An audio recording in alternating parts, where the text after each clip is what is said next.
1944 ते 46च्या दरम्यान आहे ना, पुण्यात एकदा असं घडलं होतं की ब्रिटिशर्सनी गणेशोत्सवातली मिरवणूक काढायलाच बंदी केली होती.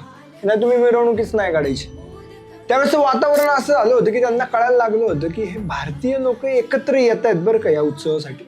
त्याला कुठेतरी आळा घालण्यासाठी आहे ना, त्यांनी उत्सवात आहे ना मिरवणुकीलाच बंदी आणली. या मिरवणुकीला आणलेल्या बंदीमुळे झालं असं की लोकांनी त्यावेळेस यांचं प्रशासन, ब्रिटिशांचं प्रशासन असल्यामुळं मिरवणुका नाही काढल्या. पण त्यातले दोन असे जिगरबाज होते बरं का, की त्यांनी मिरवणूक काढली. त्या मिरवणुकीनंतर त्यांना अटक पण झाली. जवळपास 50 डिसेंबरपर्यंत त्यांना अटक होती. टिळकांनी त्यावेळेस आवाहन केलं की तुम्ही गणपतीवर अक्षता वाहून गणपती तिथंच ठेवा. जर तसं जमत नसेल तर केसरी वाड्यात आणून ते गणपती तसेच ठेवा. तर लोकांनी तसं केलं देखील की गणपती तसेच ठेवले.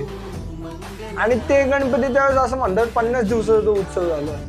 आणि शेवटी इंग्रजांना झुकायलाच लागलं. इंग्रज झुकल्यानंतर 50व्या दिवशी ही गणपतीची मिरवणूक निघालीच.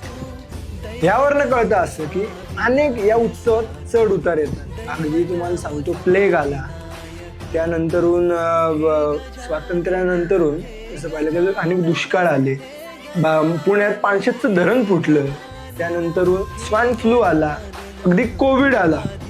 अशी मोठमोठी आहे ना जागतिक संकट आली, तरी हा उत्सव थांबला नाही. आणि हा उत्सव कधी थांबणार पण नाही. अशा या संकटांना सामोरे जायचं बळच हा गणपती बाप्पा आपल्याला देतो. आणि हा विघ्नहर्ता आहे. या विघ्नहर्त्याचीच इच्छा आहे की हा उत्सव अविरतपणे चालत राहावा, आणि हा तो राहणार.